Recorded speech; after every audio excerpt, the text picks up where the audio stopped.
Number one, যখন আমাদের সামনে আল্লাহর নাম নেওয়া হবে আমাদের অন্তরটা প্রকম্পিত হবে, ভয়ে বিহ্বল হয়ে যাবে। দুই নাম্বার, আমাদের বৈশিষ্ট্য হলো, মুমিনদের বৈশিষ্ট্য হলো, আল্লাহ রাব্বুল আলামিনের আয়াত তেলাওয়াত করার সঙ্গে সঙ্গে আমাদের ঈমান বাড়বে।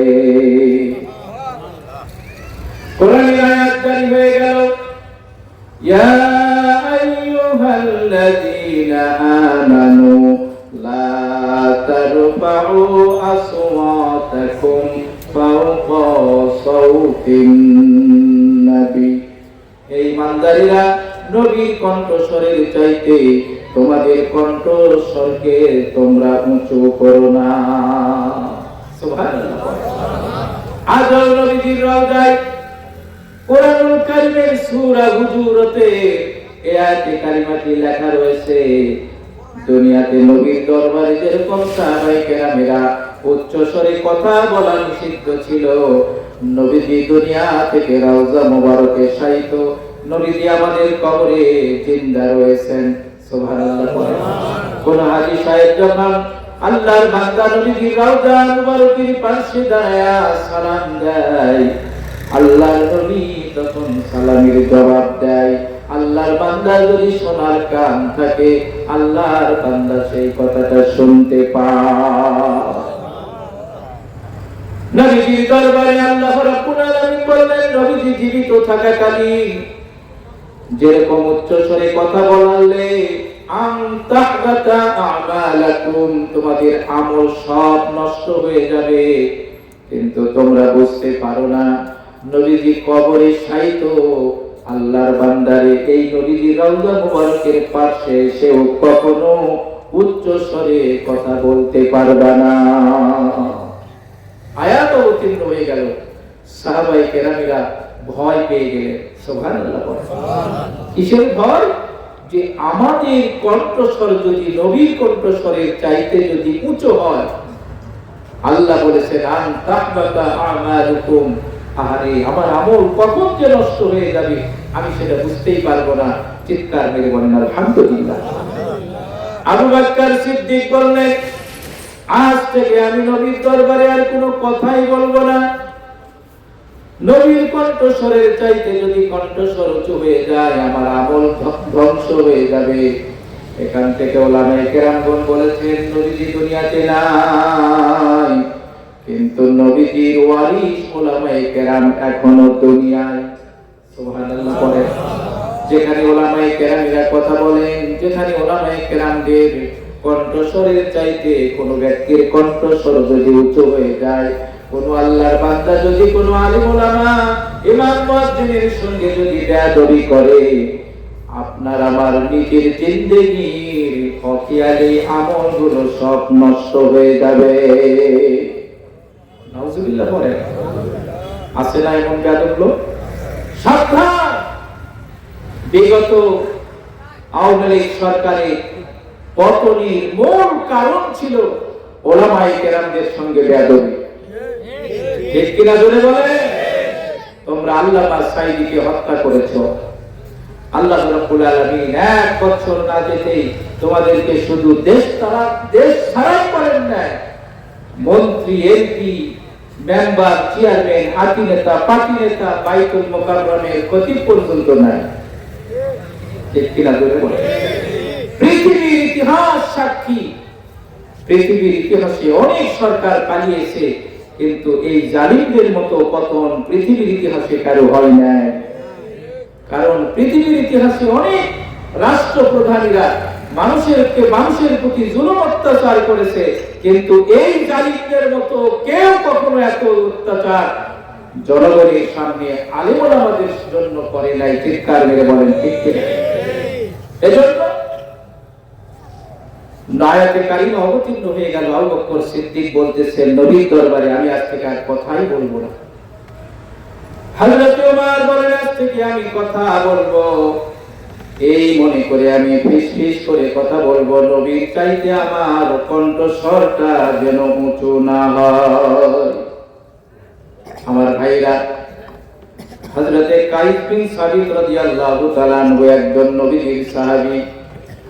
তিনি বললেন, কান্না শুরু করে দিয়েছেন, ওয়াজিলাত কুলুবুহুম, তার অন্তরে ভয় তৈরি হয়ে গেছে। আল্লাহর বান্দা বলেন, কায়েস বিন সাবিত কান্না করছেন। লোকেরা বলে, তুমি কাঁদো কেন? কায়েস বিন সাবিত বলে, কাঁদবো না কেন, এই জন্যই কাঁদছি, তোমরা জানো আমার কণ্ঠস্বর সব সাহাবীর চাইতে আমার কণ্ঠস্বরটা উঁচু। নবীর দরবারে কথা বলতে গিয়ে যদি আমার কণ্ঠস্বরটা যদি উঁচু হয়ে যায়, আমার জিন্দেগির সব আমলগুলো বরবাদ হয়ে যাবে। এজন্যই আমি কান্না করছি। বলুন নাউযুবিল্লাহ। নবীজি ডাকলেন, কায়েস কাছে আসো। কায়েস বিন সাবিত রাদিয়াল্লাহু তাআলা নবীজির দরবারে গেলেন। তিনি বললেন, শোনো, তোমার অন্তরের অবস্থা আল্লাহ তাআলা জেনেছেন। আল্লাহ তাআলা তোমার জন্য সুসংবাদ দান করেছে। তুমি একজন জান্নাতি মানুষ হিসাবে দুনিয়াতে চলাচল করবে। সুবহানাল্লাহ। তোমার অন্তরের ভিতরে আল্লাহর ভয়ের কারণে আল্লাহ রাব্বুল আলামিন তোমার অবস্থাটা এমন করে দিয়েছে যে তোমাকে আল্লাহ রাব্বুল আলামিন দুনিয়াতে জান্নাতের সুসংবাদ দান করেছেন। চিৎকার মেরে বলুন আলহামদুলিল্লাহ। আমার ভাইয়েরা, হযরত কায়েস বিন সাবিতের এই ভয়ের কারণে আল্লাহ রাব্বুল আলামিন তাকে নবীজি সুসংবাদ দিলেন, জেনে রাখো আল্লাহ রাব্বুল আলামিন তোমাকে দান করেছেন, এই দুনিয়াতে মানুষ তোমাকে জান্নাতি মানুষ হিসাবে জানবে। জেনে রাখো আল্লাহর বান্দারে, দুনিয়াতে তোমাকে মানুষ দেখার জন্য দূর দূরান্ত থেকে আসবে। কায়েস বিন সাবিত যখন রাস্তা দিয়ে চলতেন, মানুষেরা বলতো, জান্নাতি মানুষ যদি দেখো কায়েসের দিকে তাকাও। উনি আবু বকর সিদ্দিক রাদিয়াল্লাহু তাআলা আনহুর সময় উনি শাহাদাত বরণ করেন। মৃত্যুর পূর্বে জিহাদের ময়দানে কায়েস বিন সাবিত সকলকে লক্ষ্য করে বলছেন, হে আল্লাহর বান্দারা, তোমাদের জন্য একটা সুসংবাদ দান করছি। চিৎকার করে বলেন আলহামদুলিল্লাহ। আমি কায়েস জান্নাতি মানুষ। তোমাদেরকে একটি কথা বলে যাচ্ছি, জেনে রাখো, মৃত্যুর পূর্বে এমন একটা কাজ তোমরা দুনিয়াতে করে যাও, যেই কাজের কারণে তোমাদেরকে যেন মানুষ আজীবন স্মরণ করে। সুবহানাল্লাহ বলবেন। আর আমরা এমন কাজ করে যাই, মানুষ আমাদেরকে জুতা দিয়ে লাথি মারে, ঠিক কিনা বলে? মরে মরে মূর্তি বানানো হলো, বই পুস্তকে স্কুল কলেজ মাদ্রাসায় জাতির পিতার জব গাওয়া হলো। কতদিন পর আমরা দেখলাম কত লাঞ্ছিত আর অপমানিত, ঠিক কিনা বলেন? এজন্য ভালো কর্ম করে যেতে হবে। কে কে রাজি আছে একটু আল্লাহকে দেখা? লিল্লাহি তাকবীর। হাত নামাও। মোটামুটি আলোচনা হবে তো ইনশাআল্লাহ। অল্প কিছু সময়। আচ্ছা, আলহামদুলিল্লাহ। আলোচনা করছিলাম 7টি গুণ। আলোচনা করছিলাম ইমানদারদের আল্লাহ রাব্বুল আলামিন 5টি গুণ দান করেছেন। 1 নাম্বার, ওয়াজিলাত কুলুবুহুম, আল্লাহর নাম নেওয়ার সঙ্গে সঙ্গে তাদের অন্তরটা কেঁপে উঠবে। কোরআনের আলোচনা করলে তাদের ঈমান বেড়ে যাবে। ওয়া আলা রাব্বিহিম ইয়াতাওয়াক্কালুন, আল্লাহ রাব্বুল আলামিন বলেন, সুখে দুঃখে সব সময় আল্লাহর বান্দা আল্লাহর উপরে তাওয়াক্কুল করে। তাওয়াক্কুল বুঝে? ভরসা করা। সব সময় কার উপরে ভরসা করব? বিপদে পড়লে মেম্বার, চেয়ারম্যান, এমপি, ঠিক কি না? মানুষ তার যতটুকু চেষ্টা, সবটুকু চেষ্টা করার পরে ভরসা করবে আল্লাহর উপরে। আলহামদুলিল্লাহ। মদিনার বাইরে থেকে একজন লোক নবীর দরবারে এসেছেন। মদিনাতে আসার পরে তাদের খাবারগুলো শেষ হয়ে গেছে। তাওয়াক্কুল কি জিনিস বোঝানোর জন্য এই ঘটনাটা একটু বলছি, কাল লাগান। মদিনার বাহির থেকে এসে আল্লাহর বান্দারা তাফসীরে মারিফুল কোরআনে ঘটনাটি বর্ণনা করা হয়েছে। আল্লাহর বান্দারা খাবার যখন শেষ হয়ে গেল, কয়েকজন প্রতিনিধিকে নবীজির দরবারে পাঠিয়ে দেওয়া হলো, যাও নবীজির দরবারে আমাদের খাবারের কথা একটু বলো, আল্লাহর নবী যেন আমাদের জন্য খাবারের ব্যবস্থা করে। দরবারে প্রতিনিধিগণ যখন আসলেন মসজিদে নববীতে আল্লাহর নবী কোরআন তেলাওয়াত করছেন, চিৎকার মেরে বলেন সুবহানাল্লাহ। আল্লাহ রাব্বুল আলামিন বলেন, বান্দারে ওয়া মাইয়াত্তাকিল্লাহ, তোমরা যদি আল্লাহর উপরে তাকওয়া অবলম্বন করো, এমন একটা জায়গা থেকে আল্লাহ তোমাদেরকে রিজিক দিবে যার চিন্তা তোমাদের মগজে ছিল না। জোরে বলবেন না সুবহানাল্লাহ। এমন একটা জায়গা থেকে খাবার দিবে তোমার চিন্তা চেতনা ওইটা মাথার ভিতরে ছিলই না। আল্লাহু আকবার। সাহাবায়ে কেরামদের তাকওয়া আল্লাহর উপরে ভরসা কত ছিল। নবীজির মুখে কোরআনের আয়াতে কালিমাটি শুনে তারা চিন্তা করলেন, আল্লাহ যদি আমাদের রিজিকের ব্যবস্থা নেয়, দায়িত্ব নেয়, নবীর কাছে আমাদের অভিযোগের কথা কেন বলবো? সুবহানাল্লাহ। দায়িত্ব নিয়েছেন কে? না খেলে মারবে? কখনো মারবে? বিবি হাজেরা, ইব্রাহিম খলিলুল্লাহ, খতিব সাহেবেরা হজের আলোচনা আসলে আমরা আলোচনাটা করি। কয়েকটা খেজুর এক মস্ক পানি দিয়া ইব্রাহিম খলিলুল্লাহ ইসমাইল এবং বিবি হাজেরাকে রেখে যাচ্ছেন এমন একটা জায়গায়, যেই জায়গায় কোনো পশু পাখি গাছপালা তরুলতা নাই। মহিলা মানুষ, সামান্য একটু পানি, কয়েকটা খেজুর। বিবি হাজেরা লক্ষ্য করে বললেন, ইয়া ইব্রাহিম খলিলুল্লাহ, আমাদেরকে যে এখানে রেখে যাচ্ছেন ছোট্ট বাচ্চা সহ, এটা কি আপনার সিদ্ধান্ত না আল্লাহর সিদ্ধান্ত? ইব্রাহিম খলিলুল্লাহ কথা বলতে পারলেন না, তার ভিতরে অত্যন্ত মর্ম ব্যথা। 83 বছর পরে তিনি একটা সন্তান পেয়েছেন, কত আদরের হবে, কি বলেন?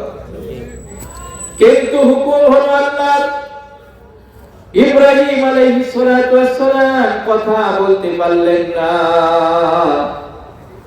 শাহাদাত আঙ্গুলি আকাশের দিকে তাকায়া বললেন, হাজেরা, এই সিদ্ধান্ত আমি ইব্রাহিম খলিলুল্লাহ নয়, এই সিদ্ধান্ত আল্লাহ। একজন মেয়ে মানুষের তাকওয়া, আল্লাহর উপরে কত ভরসা ছিল দেখুন। বিবি হাজেরার সঙ্গে সঙ্গে বললেন, ইব্রাহিম খলিল, সিদ্ধান্তটা যদি আরশে আজিমের মালিকের হয়, তিনি আমাদেরকে এই শিশু সন্তান সহ এই মরু প্রান্তরে না খেয়ে মারবেন না। সুবহানাল্লাহ বলে বলবেন না? বিবি হাজেরা রেখে চলে গেলেন। আল্লাহ রাব্বুল আলামিন ওই জায়গাকে এমন ভাবে আবাদ করেছেন, সারা পৃথিবীর সমস্ত মানুষ সেই জমজম কূপের পানি, খানায়ে কাবা তাওয়াফ, সাফা মারওয়ায় তাওয়াফ করার জন্য পাগল। ঠিক কিনা বলেন? গরিবেরাও পাগল, ধনীও পাগল। যে হজ করছে সেও পাগল, যে হজ করেনি সেও পাগল। ঠিক কিনা বলেন? যে হজ করেছে সে পাগল। আল্লাহ, জীবনে যদি তুমি আমাকে বেঁচে রাখো, একবার তুমি খানায়ে কাবায় নিয়ে গিয়েছিলে, আর একবার মৃত্যুর আগে তুমি নিয়ে যেও। আর যে আল্লাহর ঘর দেখে না, সেও কাজে রব। দুনিয়ার সব ঘর তোমার দেওয়া চক্ষু দিয়ে দেখেছি, খানায়ে কাবা কোনোদিন দেখি নাই। তুমি খানায়ে কাবা একটু নিজের চোখে দেখায়ও। গরিবও কাঁদে, ধনীও কাঁদে, হাজিও কাঁদে, হজ যে করে নাই সেও কাঁদে। আমার ভাইরা, সাহাবায়ে কেরামগণ নবীজির মুখে কথাটা শুনে চলে গেলেন। দায়িত্ব নিয়েছেন আল্লাহ, নবীর কাছে আমাদের কথা বলবো না। কাফেলার কাছে যখন গেলেন, কাফেলার লোকেরা বলল, নবীর কাছে কি আমাদের কথা বলেছো? তারা বলল, বলেছি। লোকেরা বলল, হয়তো নবীর কাছে বলেছি, এই কথা তারা বোঝাচ্ছে। কিন্তু তারা বলল, নবীর কাছে নয়, আমরা আমাদের অভিযোগের কথা আরশে আজিমের মালিকের কাছে বলেছি।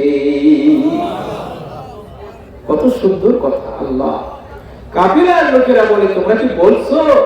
তারা বলে, হ্যাঁ বলছি। ফলাফলি করে যে হয়তো নবীর কাছে বলেছে, আর এরা বুঝাতে চায় আমাদের অভিযোগের কথা বলেছি আল্লাহর কাছে। আমার ভাইরা, একদিন, 2 দিন, 3 দিন চলে যায়, কাফেলার লোকেরা অস্থির হয়ে গেল। আল্লামা শফি রাহমাতুল্লাহ আলাইহি মারফুল কোরআনের ভিতরে লেখে, কয়েকদিন যখন চলে যায়, ফজরের নামাজের পর আল্লাহর বান্দারা লক্ষ্য করে দেখলেন মাথায় বিরাট একটা বোঝা নিয়া, ঝাঁকা নিয়া, বিরাট একটা পাত্রে করে দুইজন মানুষ যেন রুটি আর সুন্দর বস্ত্রের বোনা নিয়ে হাজির। কাফেররা লোকেরা বুঝলো নবীর দরবারে থেকে খাবার এসেছে। সাহাবায়ে কেরামেরা তৃপ্তি সহকারে খাবারগুলো খাইলেন। দুনিয়ার খাবার একরকম, আল্লাহর জান্নাতের খাবার আর একরকম। সাহাবায়ে কেরাম বলেন, আমরা দুনিয়াতে অনেক খাবার খেয়েছি, কিন্তু দুনিয়া এই খাবারের মতো খাবার কোনো সুস্বাদু ছিল না। অবশিষ্ট খাবারগুলো তারা নবীর দরবারে পাঠিয়ে দিলেন আহলে সুফফাদের জন্য। আল্লাহর নবীর কাছে যখন খাবারগুলো পাঠিয়ে দেওয়া হলো, ইয়া রাসূলুল্লাহ, আপনার দরবার থেকে খাবার গিয়েছিল, অবশিষ্ট খাবার আপনার দরবারে পাঠিয়ে দিলাম। নবীজি বললেন, না না, আমি তো তোমাদের জন্য কোনো খাবার পাঠাই না। কে পাঠালো তাহলে খাবার? নবীজি আরশে আজিমের দিকে তাকালে, সুবহানাল্লাহ, আল্লাহ রাব্বুল আলামিন জানায়া দিলেন, নবীজি তারা আমার প্রতি এত ভরসা করেছে, আমি আল্লাহ রাব্বুল আলামিন তাদেরকে দুনিয়ার কোনো খাবার খাওয়াই নাই, জান্নাতি খাবার ফেরেশতা জিবরাইলের নেতৃত্বে পাঠিয়ে দিয়েছি। ওয়া আলা রাব্বিহিম ইয়াতাওয়াক্কালুন, ভরসা করব কার উপর? আল্লাহর। নিজের যতটুকু সাধ্য নবীজি তাওয়াক্কুল বুঝাতে গিয়ে বুঝেছেন, আগে উট বেঁধে নাও, তারপরে আল্লাহর উপরে তাওয়াক্কুল করো। তার মানে উট পাথারে ছেড়ে দিয়ে এসে তুমি বলো না যে আল্লাহ যা করে করুক,